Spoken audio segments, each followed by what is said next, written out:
오늘은 교회 전통에 따라서 종려주일로 지키는 주일입니다. 종려주일은 예수님이 이제 십자가 죽음을 위해서 예루살렘 성으로 입성하시는 그 날을 기념하는 절기입니다. 예수님이 나귀를 타시고 예루살렘에 입성하시던 그때 많은 사람들이 방금 우리 할렐루야 찬양대 찬양하신 것처럼 호산나를 외치며 주님을 찬양하고 환영했습니다. 종려나무 가지를 흔들면서 이제 환영을 했기 때문에 이 오늘 주일을 이제 종려주일이다라고 그렇게 이름을 붙이고 있고요. 또 종려주일 다음 날부터 내일부터 이제 고난주간이 시작되고 다음 주일을 우리가 이제 부활주일로 지키게 됩니다.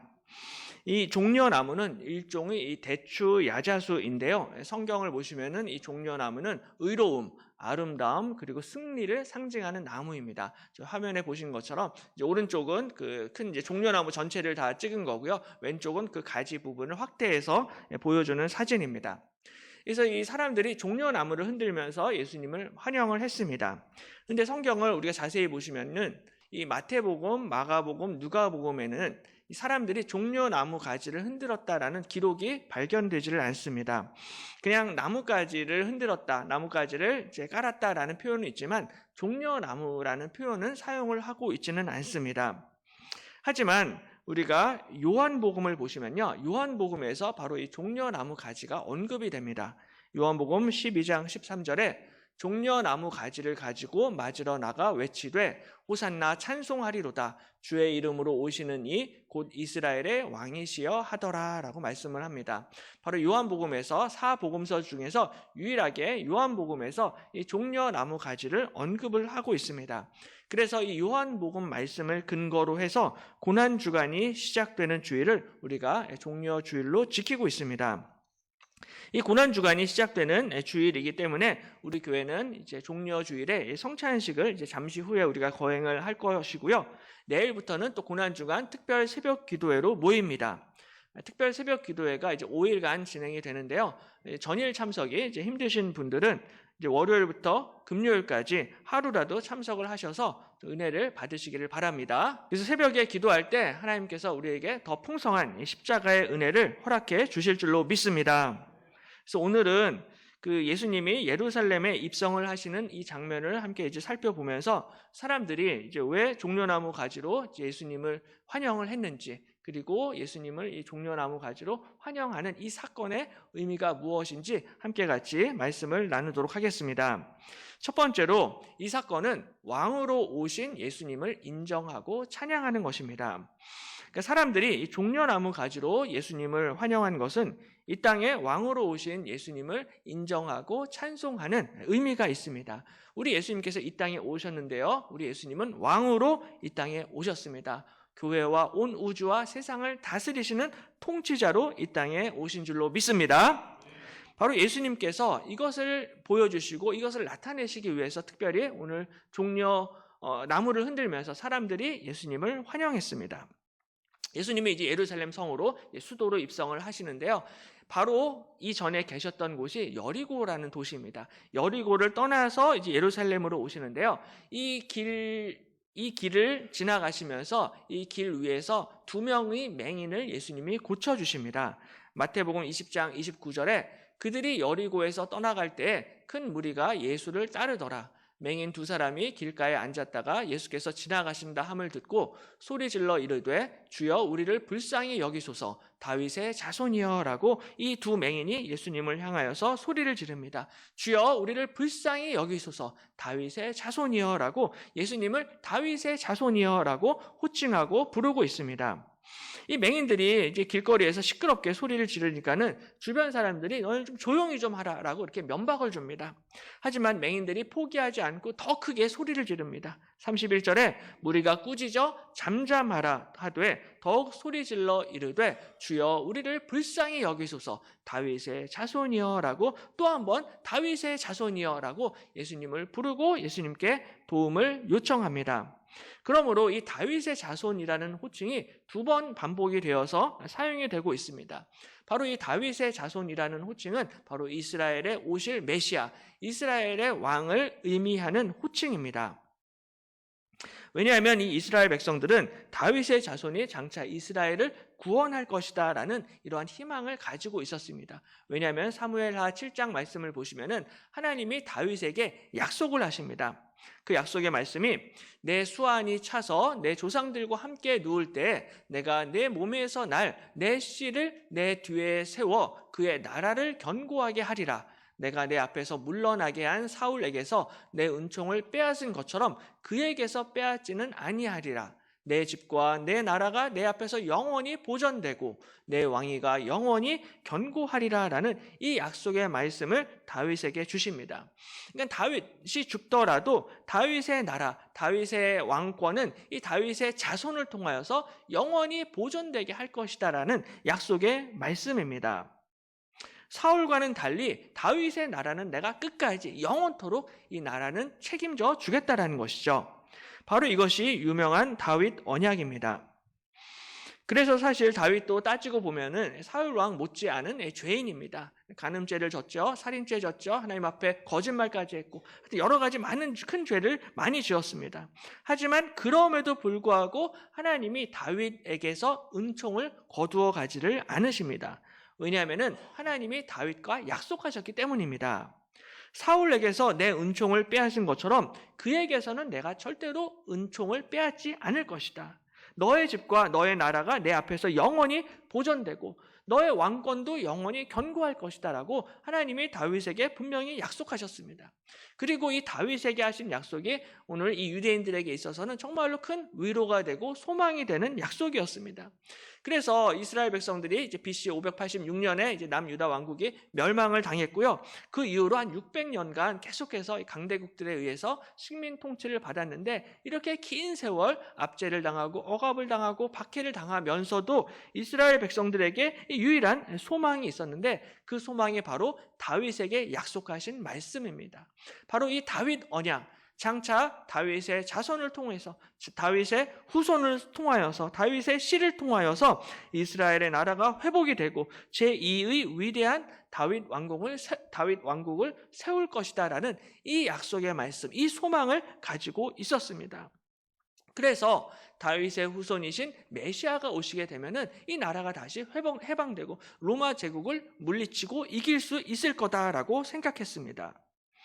이처럼 다윗의 후손은 이스라엘을 구원할 메시아이시며 이스라엘을 통치하실 이스라엘의 왕입니다. 근데 오늘 이 두 맹인이 예수님을 향하여서 다윗의 자손이여라고 소리쳤습니다. 그러므로 이 맹인들은 예수님을 이스라엘의 왕으로 이스라엘의 메시아로 고백을 하면서 지금 예수님께 도움을 요청하고 있는 것이죠. 바로 이 맹인들의 부르짖음을 우리 예수님이 들으시고 이 부르짖음을 외면하지 아니하십니다. 그들의 눈을 만져주시고 그들의 눈을 고쳐주십니다. 오늘 이 맹인들뿐만이 아니라 오늘 우리도 예수님을 나의 주님으로 나의 왕으로 우리가 인정하고 고백하게 될 때 우리 주님께서 저와 여러분을 불쌍히 여기시고 우리를 고쳐주시고 치료해 주시고 구원의 은혜를 베풀어 주실 줄로 믿습니다. 주여 우리를 불쌍히 여겨 주시옵소서. 주여 우리 가정과 우리 교회와 우리 자녀들을 불쌍히 여겨 주시옵소서. 기도하시기를 바랍니다. 특별히 이번 주 금요일에는 우리가 그 새학교에 올라간 새학년에 올라간 우리 자녀들을 위해서 축복 기도를 하는 시간이 있습니다. 정말 이번 주 금요일 날 우리 자녀들과 또한 부모님들이 함께 부르짖고 기도하게 될 때 우리 하나님께서 응답해 주실 줄로 믿습니다. 바로 예수님이 내 인생의 주인이 되신다라는 사실을 꼭 기억하시기를 바랍니다. 내가 내 인생을 책임지는 것이 아니라 우리 주님께서 내 인생을 책임져 주십니다. 우리 가정과 우리 자녀들도 내가 책임지는 것이 아니라 내가 그냥 무거운 짐을 지고 가는 것이 아니라 우리 주님께서 우리 가정의 왕이 되시고 우리 교회의 왕이 되시는 줄로 믿습니다.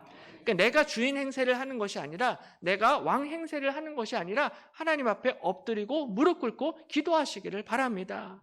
우리 맹인들이 주님 앞에 기도하였고 다윗의 자손이여 소리친 것처럼 정말 기도회에 나와서 간절하게 주님 앞에 부르짖고 기도하시기를 바랍니다. 바로 예수님은 이 땅에 왕으로 오셨습니다. 통치자로 오셨습니다. 그래서 처음에는 이 맹인 두 사람만 다윗의 자손이여라고 소리를 쳤는데요. 오늘 본문을 보시면은 많은 사람들이 따라서 호산나 다윗의 자손이여라고 찬송합니다. 9절에 앞에서 가고 뒤에서 따르는 무리가 소리 높여 이르되 호산나 다윗의 자손이여 찬송하리로다. 주의 이름으로 오시는 이여 가장 높은 곳에서 호산나 하더라 라고 말씀합니다. 이 호산나라는 단어는 우리를 구원하소서라는 그러한 의미입니다. 그러므로 많은 무리가 다윗의 자손이여 호산나 찬양하는 것은 다윗의 자손이여 우리를 구원해 주옵소서라고 예수님께 기도하며 찬송하는 것입니다. 어떤 분들은 오늘 이 호산나 찬송을 하는 이 사람들을 믿을 수 없다라고 이렇게 생각을 하시는 그런 분들도 계십니다. 왜냐하면 이 사람들이 나중에 변심을 해가지고 나중에 예수님을 십자가에 못 박으소서라고 예수님을 배신하게 되기 때문에 이 사람들의 이 호산나 찬양은 믿을 수가 없습니다라고 이렇게 주장을 하시는 분들도 계세요. 하지만 사실은 이 사람들이 이제 그런 것은 아니었습니다. 그 마태복음 나중에 27장 22절에 보면요. 빌라도가 이르되 그러면 그리스도라 하는 예수를 내가 어떻게 하랴? 그들이 다 이르되 십자가에 못 박혀야 하겠나이다. 빌라도가 이르되 어찌미냐? 무슨 악한 일을 하였느냐? 그들이 더욱 소리질러 이르되 십자가에 못 박혀야 하겠나이다 하는지라 라고 나중에 27장에서 말씀합니다. 그러니까 이 백성들이 두 번이나 예수님을 십자가에 못 박아야 됩니다 라고 주장을 했습니다. 그러니까 이런 사람들이기 때문에 이 사람들의 호산나 찬양은 믿을 수가 없습니다 라고 생각을 합니다. 하지만 우리가 성경을 자세히 보시면은 그거는 이제 아니다라는 것을 알 수가 있는데요. 왜냐하면 오늘 본문에 나타난 이 사람들과 나중에 27장에서 나타난 이 사람들은 사실은 다른 종류의 사람들입니다. 오늘 이 21장의 이 무리들은 갈릴리와 여리고에서부터 계속해서 예수님을 따라왔던 예루살렘 성 밖의 비예루살렘 출신의 사람들입니다. 반면에 나중에 27장에 나타난 이 사람들은요, 대제사장들과 서기관들의 사주를 받은 예루살렘 성 안의 주민들입니다. 그래서 이 예루살렘 성 안에 사는 이 주민들은 사실은 예수님이 이 예루살렘 성에 들어오는지도 잘 몰랐어요. 그래서 10절에 보시면은 예수께서 예루살렘에 들어가시니 온 성이 소동하여 이르되 이는 누구냐라고 사람들이 질문합니다. 그러니까는 예루살렘에 원래 살던 사람들은 예수님이 들어오시는데 왜 이렇게 사람들이 시끄럽고 왜 온 성이 소동이 생겼는지를 알지를 못합니다. 그 질문에 대해서 무리가 이르되 갈릴리 나사렛에서 나온 선지자 예수라 하니라라고 대답을 해주는 그런 장면을 볼 수가 있습니다. 그러므로 오늘 이 많은 무리들이 예수님을 향하여서 호산나 다윗의 자손이여라고 주님을 찬양하는 것은 마땅히 찬양을 받으시기 합당하신 우리 주님께 찬양과 영광을 올려드리는 것입니다. 이 사람들이 뭐 나중에 배반을 하고 배신을 하고 그런 게 아니다라는 거죠. 바로 오늘 이 사람들의 찬양은요, 시편 118편 예언의 성취입니다. 여호와여 구하옵나니 이제 구원하소서. 여호와여 우리가 구하옵나니 이제 형통하게 하소서. 여호와의 이름으로 오는 자가 복이 있음이여라고 이미 시편 118편에서 이 시인이 예수님의 예루살렘 입성을 바라보고 이 예언의 고백, 예언의 시편을 남겼습니다. 바로 온 세상의 왕으로, 온 우주의 왕으로, 우리 교회의 주인으로 오신 우리 예수님을 찬양하고 경배하시기를 바랍니다. 왕이신 우리 예수님께 부르짖고 간구할 때 우리를 불쌍히 여겨주시고 우리에게 구원의 은혜를 허락하시고 형통의 은혜를 베풀어 주실 줄로 믿습니다. 바로 종려주일은 왕으로 오신 우리 예수님을 기억하고 찬양하는 날입니다. 또 한 가지는요, 우리 예수님께서는 겸손의 왕으로 이 땅에 오셨습니다. 왕으로 오셨는데 이 왕이 압제하고 군림하는 그런 왕이 아니라 겸손의 왕으로 섬기시고 베푸시고 나누어 주시고 낮아지시기 위해서 이 땅에 오셨습니다. 그래서 아시는 것처럼 예수님이 예루살렘 성으로 들어오실 때 나귀 새끼를 타고 들어오십니다. 2절에 이르시되 너희는 맞은편 마을로 가라. 그리하면 곧 매인 나귀와 나귀 새끼가 함께 있는 것을 보리니 풀어 내게로 끌고 오라. 만일 누가 무슨 말을 하거든 주가 쓰시겠다 하라. 그리하면 즉시 보내리라 라고 예수님 말씀하십니다. 노란색 글씨로 주가 쓰시겠다라고 표시를 했는데요. 사실은 예수님이 지금까지 본인 스스로를 일컬어서 주다라고 이렇게 말씀을 하신 적이 거의 없습니다. 항상 예수님 본인을 지칭을 하실 때는 인자, 사람의 아들로 이렇게 칭하셨는데요. 예루살렘 입성을 앞두시면서 스스로 이제 주님이 되신다라는 것을 인정하시고 드러내시고 계십니다. 더 이상 정체를 숨기지 아니하시죠. 뿐만 아니라 이것은 구약의 스가랴 선지자의 예언의 성취입니다. 4절에 이는 선지자를 통하여 하신 말씀을 이루려 하심이라. 일러스되 시온 딸에게 이르기를 내 왕이 내게 임하나니 그는 겸손하여 나귀 곧 멍에 매는 짐승의 새끼를 탔도다 하라 하였느니라 라고 말씀합니다. 바로 스가랴 선지자는 장차 이스라엘의 왕이 예루살렘에 들어가실 때 그분은 겸손하신 왕이셔서 이 멍에를 매는 짐승의 새끼를 타고 예루살렘에 들어갈 것이다 라는 것을 선지자가 예언하고 있습니다. 이렇게 분명히 스가랴 선지자는 이 겸손의 왕으로 오실 것을 예언을 하고 있었는데요. 당시에 이 유대인들, 이스라엘 백성들은 이러한 왕을 기대하지 않고 오히려 정말로 이 다윗처럼 골리앗과 같은 로마 제국을 쓰러뜨릴 수 있는 강력한 정치적, 군사적인 왕을 기대했습니다. 심지어는 예수님의 제자들까지도 그런 왕이신 줄로 착각을 했어요. 그래서 세베대의 아들의 어머니가 예수님께 청탁을 합니다. 나의 이 두 아들을 주의 나라에서 하나는 주의 우편에 하나는 주의 좌편에 앉게 명하소서라고 본인 아들들을 위해서 어머니가 대신 예수님께 청탁을 하게 됩니다. 장차 예수님이 예루살렘 성에 들어가셔서 그곳에서 정치적 군사적인 왕이 되시면 내 아들들 좀 봐주십시오. 내 아들들도 높은 자리 허락해 주십시오라는 이러한 요청이었습니다. 그러자 예수께서 대답하여 이르시되 너희는 너희가 구하는 것을 알지 못하는도다. 내가 마시려는 잔을 너희가 마실 수 있느냐라고 오히려 예수님이 질문하십니다. 지금 예수님이 이제 죽음의 잔, 이 하나님의 진노의 잔을 마시려고 하시는데 너희들이 과연 이 잔의 의미를 알고 있느냐라고 물으시는 것입니다. 잠시 후에 우리가 성찬식을 진행하게 될 텐데 이 성찬에서 우리가 받는 이 잔의 의미를 너희가 아느냐라고 질문하고 계시는 것이죠. 바로 예수님께서 예루살렘에 들어가시는 이 목적은 죽으시기 위해서, 십자가를 지시기 위해서 예루살렘에 들어가시는 것이었습니다. 근데 제자들이 이것을 알지를 못했고요. 제자들이 알지 못했다라면 일반 백성들은 말할 것도 없습니다. 그래서 맹인들이 예수님을 향하여서 좀 고쳐주십시오. 우리를 불쌍히 여기십시오. 라고 요청했을 때 사람들이 꾸짖었습니다. 지금 이스라엘의 왕이 예루살렘 성에 입성하시는데 곧 있으면 왕의 대관식이 열리는데 왜 이렇게 시끄럽게 여기서 소란을 떠느냐. 맹인 따위가 왜 왕의 길을 막느냐라고 이 맹인들을 향하여서 꾸짖고 책망합니다. 하지만 예수님께서는 불쌍히 여기사 그들의 눈을 만지시니 곧 보게 되어 그들이 예수를 따르니라 라고 말씀하고 있습니다. 우리 예수님은 맹인들을 불쌍히 여기셔서 그 눈을 만져주셨고 그 눈을 고쳐주셨습니다. 왜냐하면 이것이 예수님이 이 땅에 오신 목적이기 때문입니다.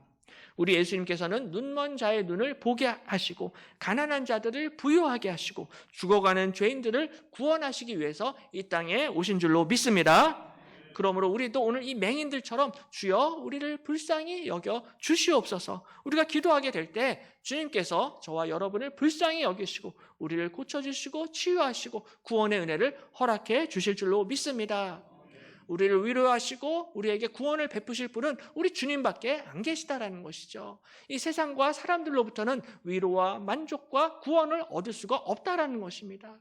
오직 주님이 저와 여러분을 불쌍히 여겨 주셔야만 된다라는 것입니다. 우리 예수님께서는 우리 위에 군림하는 왕으로 오신 것이 아니라 겸손히 우리를 섬기시는 왕으로 오셨습니다. 그러므로 인자가 온 것은 섬김을 받으려 함이 아니라 도리어 섬기려 하고 자기 목숨을 많은 사람의 대속물로 주려 함이니라 라고 말씀합니다. 우리 예수님은 섬기기 위해서 이 땅에 오셨습니다. 최고의 섬김은 십자가 죽음입니다. 십자가에 못 박히심으로 자기 목숨을 많은 사람의 대속물로 주셨습니다. 저와 여러분을 위해서 우리 예수님이 십자가를 지셨고 저와 여러분을 위해서 예수님이 멍에를 매셨던 것입니다. 이것을 보여주시기 위해서 예수님께서는 멍에를 매는 짐승의 새끼를 타고 입성하셨습니다. 이 나귀 새끼가 무거운 멍에를 매는 것처럼 바로 우리 예수님께서도 우리를 위하여서 무거운 십자가의 멍에를 매시기 위해서 이 땅에 오셨다라는 것을 보여주시기 위해서 나귀 새끼를 타셨던 것입니다. 바로 이처럼 우리를 섬기기 위해 십자가를 지신 우리 주님을 찬양하는 오늘 종려 주일이 되기를 바랍니다. 정말로 우리가 주님을 찬양할 뿐만이 아니라 마지막 날이 될 때 모든 나라와 족속과 백성들이 방언으로 종려나무 가지를 들고 어린 양을 찬양하게 될 것입니다. 그 놀라운 환상의 비전이 요한계시록 7장에 있습니다.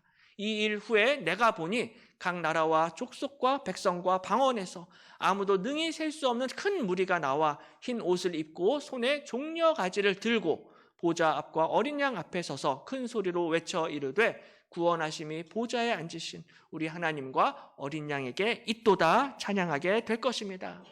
오직 구원하심이 보좌에 앉으신 우리 하나님과 어린 양에게 있는 줄로 믿습니다. 하나님과 어린 양 예수 그리스도께만 구원이 있습니다. 그러므로 이번 한 주도 우리를 섬기기 위해서 겸손히 이 땅 가운데 겸손한 왕으로 오신 예수 그리스도를 묵상하며 우리 주님만을 기억하며 하나님께 찬양과 영광을 올려드리시기를 주님의 이름으로 간절히 축원합니다.